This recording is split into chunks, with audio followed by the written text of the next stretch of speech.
Ես ձեզ անկեղծ ասեմ, դուք նորից այդ քաղաքական ելույթներին մի հավատացեք, մի լսեք։ Հայաստանի Հանրապետության հասարակությունը բավականին խորքային պատկերացումներ ունի, թե ապագա 5 տարում ով պետք է ղեկավարի Հայաստանը։ Եվ ես կարծում եմ շատ բարձր հնարավորություններ, շանսեր ունի քաղաքացիական պայմանագիրը Նիկոլ Փաշինյանի գլխավորությամբ։ Եվ սա ոչ թե ուղղակի ասում եմ որպես քաղաքական, այլ ես ասում եմ այն պատճառով, որտեղ ես գիտեմ որոշակի ինստիտուտների, մասնագիտական ինստիտուտների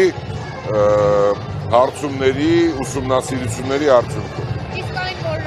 Նիկոլ Փաշինյանը արտահայտությունից հայտարարեց, որ չի կարծում այնքան շունուշանգյալ կա այս երկրում։ Նայեք, այ ապրեք, այս հարցը բարձրացրեցիք,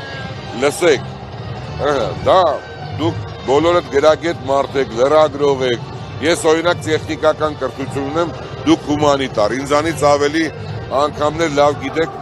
հայոց լեզուն, հայոց գրականությունը։ Նիկոլ Փաշինյանը ինչ ասեց, ասեց, որ նրանք ովքեր որ ձերբակալվել են կաշառքի համար, այդ ձայնագրության մեջ այդ բառերն ա եղել։ Նիկոլ Փաշինյանն էլ ասեց, այդ իրանց ասած այդ բառերով, այդ գնահատականով մարդկանց Հայաստանում այդքան այդպիսի մարդ չկա, որպեսի իրենց ձայն տա։ Ինչի եք դուք Նիկոլ Փաշինյանի վրա բարդում օրինակ այդ, չէ, բայց ինքը ինչ ասե, ինքը ազգային ժողովմասն է, ես այնտեղ նստած եմ եղել, մի հատ նորից ձայնագրությունը դրեք, լսեք, ինքը ինչի համար է դա ասե, ասել է նրա համար ներողություն, չէ, բայց ինքը այդ բառը օգտագործել է նրա համար, ասել է, որ այդպիսիները չկան, որ նրան ձայն տան, ինքը ինչ վատ բան ասե մեր ժողովրդի մասին։ Ոչ, որտեղ նրանք են ասել շունուշանգյալներին ես եմ տալի, են եմ տալի, չէ,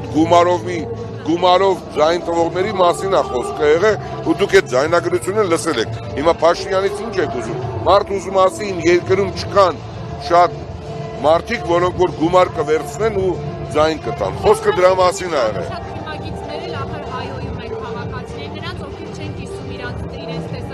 Որտեղ կա այդպիսի բան ասեք, ես օրինակ շատ Ես չեմ լսել, չէ։ Այդի չեմ լսել, դե հիմա ես ապրի, որ գոնե ներողություն ախնդրել, հա։ Օրինակ այս անգամ չեք պատրաստում։ Կարող գնանք ենք կոմելի կներեք, չի լում։ Հաճելի է, բայց խանգարում է, հիմա ես ասելու բան է, ես ինչ ժողովուրդ եք, ասնեմ ձեզ է խանգարում, ինձ է։ Պատգամավոր ինչի չեք ուզում հաջորդ տարի։ Մոնտաժնիկները ավելի շատ են տանջվելու։ Բարև։ Չեք ցանկանում ձեր պատգամավորական գործունեությունը շարունակել։ Ես այդ հարցին պատասխանել եմ, դուք գիտեք։ Դուք գիտեք, որ ես պատասխանել եմ, չէ՞ որ չեմ ուզում շարունակեմ։ Հետո երիտասարդներին է պետք ճանապարհ տալ, օրինակ իմ փոխարեն թող մի երիտասարդ գնա, սկսի փորձ ձեռք բերել, եւ ոնց որ ես 90-ականներին եմ գնացել փորձ ձեռք բերել։ Չի վարվում։ Բայց Նիկոլ Փաշինյանը այդպես է վարվում, ինչ է։ Նիկոլ Փաշինյանը երիտասարդ է։ Գիտեք ինչ կա, բայց ինչի գնա, այսքան գործ արել մարդը։ Բայց ես համարում եմ, որ պատգամավոր լինելը իմ պարագայում, իմ գիտելիքների, իմ հնարավորությունների, իմ տարիքի համար տեղին չի ես պային։ Այն ժամանակ դժվար էր 21 թվականին ես համաձայնվեցի գնացի, բայց հիմա չեմ կարծում, որ ես պետք է գնամ ազգային ժողովում նստեմ կամ ես այդ ժամանակը պետք է օգտագործեմ։ Երիտասարդներ կան խելացի կրթություն ստացած, արդեն փորձ ձեռք բերած։ Իսկ ես ավելի շատ ուսումնասիրեմ ավելի խորքային խնդիրներ։ Հետո սկսել է արդեն AI-ի դար է սկսել, չէ՞, մի քիչ էլ դրանցով զբաղվենք։ Այդ ոլորտը ես միշտ էլ ուսումնասիրում եմ, եթե հարցեր ունեք կարող եմ պատասխանել, հենց որ եւ լավ գիտակցում եմ, պատկերացնում եմ զարգացման տեմպերն եմ պատկերացնում, բարև ձեզ տղեկ ջան, տեմպերն եմ պատկերացնում, ֆինանսական ներդրումներն եմ պատկերացնում, Հայաստանի Հանրապետությունն եմ պատկերացնում ապագայում, եթե ուզում եք ես ձեզ ասեմ, ապագայում 3 կարևոր խնդիր կա պետությունների համար, առաջինը դա ռեսուրսներին ինչքան են մոտ, երկրորդը լոգիստիկա ունեն թե չունեն, իրանք կարևոր են թե չէ որպես երկիր, երրորդը ինչ աստիճան են թույլ տալու որպեսզի տեխնոլոգիաներին ժամանակակից, այսօրեական տեխնոլոգիաներին մոտ լինեն կամ ունենան։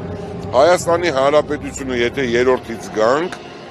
կլինի աշխարհի լավագույններից մեկը, առնվազն 5-10 պետությունների շարքում կլինի առաջի այս մի քանի տարին, հետո ապագայում նորից պետք է մենք խորացնենք դա, որտեղ ուրիշներն են զարգանալու, մենք պետք է միշտ զարգանանք, միշտ խոշորացնենք, միշտ այդ ամեն ինչի մեջ լինենք։ Դրա պոտենցիալը ունենք, լավ գիտեք, որ դրանք սկսել են 90-ականների վերջից IT-ի մասով։ Երկրորդը, Նիկոլ Փաշինյանի համառն լինելով, ունենք արդեն լոգիստիկ բավականին պայմանագրեր, որոնք որ ապագայում սկսի աշխատել, Հայաստանը կկարևորվի եւ Հայաստանի Հանրապետության տարածքով հնարավոր է հարյուրավոր միլիարդների ապրանք տեղափոխվի։ Առաջինն էլ հումքայինով կարող եմ ասել, տենց միջին մակարդակի հնարավորություններ ունենք։ Ուղղակի ես չգիտեմ այլընտրանքային էներգետիկան ինչ աստիճանի կզարգանա եւ ինչ աստիճանի նավթի եւ գազի գները ինչ աստիճանի կլինի, արդյոք նոր տեխնոլոգիաները ավելի արագ կփոխարինեն, թե չէ։ Եթե այդպես վերցնենք, մենք չունենք նավթ եւ գազ, բայց ունենք պղնձամոլիբդենային եւ մնացած այդ հանքահունքային պոտենցիալը, Հայաստանը ֆանտաստիկ լավ հնարավորություններ ունի ապագայում դիրքեր ունենալու եւ իր չափով, իր ժողովրդի բանով քանակով։ Հետևում եք Նիկոլ Փաշինյանի եթերներին, մասնավորապես կառավարության ծրագիրն է ներկայացնում եւ եկեղեցու հետ կապված այդ հայտարարությունը եւ ծրագրի այդ կետը, ձեզ համար նայեք, խնդիրը ինչումն է։ Եկեղեցին չի կարող պետությունից անջատ լինել։ Սա միանշանակ ամբողջ աշխարհում, դա բացառված բան է։ Չի կարա մի պետության մեջ պետություն լինի։ Դա անհնար է։ Պետությունը իր սահմանադրությամբ դա այլ ինստիտուտ է։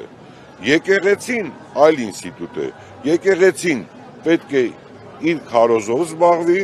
իր հոտով զբաղվի, բայց ինքը պետք է իր գլուխը չմտցնի պետական գործերի մեջ։ Սա մեկ, երկրորդը։ Ինչ է նշանակում, որ եկեղեցին հարկեր չի վճարում, թող հարկերը վճարի, այդ վիճակագրությունը գրանցվի, դրանից հետո ինչքան պետք է թող պետական բյուջեից օգնեն, ոնց որ անում են մնացած ինստիտուտին։ Դա չի կարա մի երկրում շրջանառություն լինի եւ դա չգրանցվի։ Դա անհնար բան է։ Կոնկրետ դուք դեմ եք վեհապարին եւ դուք կիսում եք այդ օրակարգ, որ վեհապարը պետք է հեռանա, վեհապարին ես ճանաչում եմ 30 տարուց ավել, դեռ երբ որ վեհապար չէր, ես իրան չեմ վստահում, ինքս էլ չեմ վստահում ու իր այս գործողությունները ես շատ վատ եմ նայում իր գործողություններին, իր պահվածքին ու իր մտածելակերպին, ինչպիսին պետքա լինի այս պետությունը։ Եվ ոչ միայն իրա նմանները շատերը կան։ Դա մեր եկեղեցին է, եկեղեցուն ոչ մեկ չի կպտում։ Մենք խոսում ենք անձերի մասին։ Ու թող իրենց չափը ճանաչեն։ Չի կարող, բացառված է։ Սա պետություն է։ Պարոն Սուքերսյան, միջոցառումը մեկնարկեց Ամիրյան փողոցում, կարծես թե նույն ձևաչափով ինչ-որ 2018-ին էր։ Եթե հաշվի առնենք նաև, որ այսօր վարչապետը նույն ոճով շնորհավորեց քաղաքացիներին դուխով գլխարկով, ծանոթ երաժշտությամբ, սա ինչ նպատակով էր արվում, այդ էֆորիկ հիշողությունը արթնացնելու համար, թե այլ նպատակ ուներ։ Ես կարծում եմ, ինչ վատ է, որ վարչապետը Վատ չի, կարծիքն եմ ասում։ Չեմ կարող ասել, բայց ես կարծում եմ մեր հասարակությունը, մեր ժողովուրդը բավականին այդ կարգի էմոցիաներ ունի, որը որ այսօր այս ձևով ինձ ձևով որ կատարվում է։ Նենց որ վարչապետն էլ այդ նույն էմոցիայի մաս է կազմում, որպես Հայաստանի Հանրապետության քաղաքացի։ Պարզապես կարծիքն է ինչու, որ ռեյտինգը նվազել է եւ հիմա փորձ է անում Նայեք, մի բան ասեմ, այս ապրեք դուք շատ լավ բան ասեցիք, հիմա ուզում եմ դրա մասին խոսամ։ Ձեզ դուր է գալիս, երբ որ մարդն ասում է դիեզերք կհայտնվեմ 2 օրում։ Դիեզերք հայտնվելու համար միջոցներ ա պետք, տեխնիկական միջոցներ ա պետք, դիեզերք հայտնվելու համար դիեզերագնաց ա պետք։ Հիմա դուք Հայաստանի Հանրապետությունում քաղաքական, այսպես ասած, պայքարի ժամանակահատված է սկսել, որտեղ ազգային ժողով պետք է ձևավորվի, ով ինչ ասեք խոսում է։ Հիմա դուք էլ որպես լրագրող ես կարծում եմ, ես օրինակ կարծում եմ եվրոպական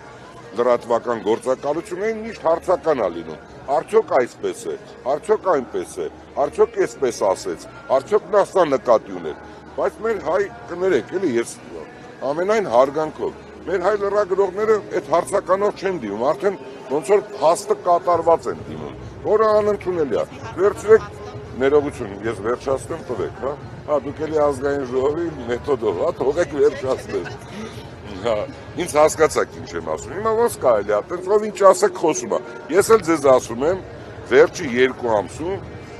Նիկոլ Փաշինյանի ռեյտինգը բարձրացել է, վարկանիշը բարձրացել է։ Ես շատ տվյալների եմ տիրապետում, վիճակագրության եմ տիրապետում, սոցիոլոգիական շատ հարցումներ կան, որոնք որ մի քանի տիպի հարցումներ կան եվրոպական, կան ամերիկյան, կան Հայաստանում տրանսֆորմացված հայկական գիտակցության հարցումներ, որոնք որ բավականին մեզ օգնում են, որպեսզի մենք հասկանանք։ Ինչի հաշվին է, նայեք ես ձեզ մի բան էլ ասեմ, ես այսօր եմ հայտարարելու ձեզ, ուսումնասիրել ենք մոտավորապես 600 նոր շենք 8 տարվա մեջ կառուցվել է նորակառույց շենք, որտեղ որ քաղաքացիները դրա մոտավորապես 75-ից 80%-ում բնակվում են։ Հիմա սա ինչ է, դուք դրանից առաջ ինչի չէր արվում այդ ամեն ինչը, թող արվեր։ Հիմա ես ասում 600 շենք մինիմում, դա ուղղակի մոտավոր հաշվարկա, թող գնան պետական մարմինները կամ ինստիտուտները դա հաշվեն ինչքան է։ Ինչեւ անգամ Ծաղկաձորում են արդեն արտասահմանցիները ձեռբերում բնակարան։ Ինչի հաշվին է, որ Հայաստանի Հանրապետությունը դարձել է մարդկանց համար ընդունելի վայր, ընդունելի ապրելու տեղ։ Այդտեղ ժողովուրդն էլ մեծ դեր ունի, որտեղ մեր ժողովուրդը շատ բարեհամբույր է, ժողովուրդը շատ կամեցող է, օտարի։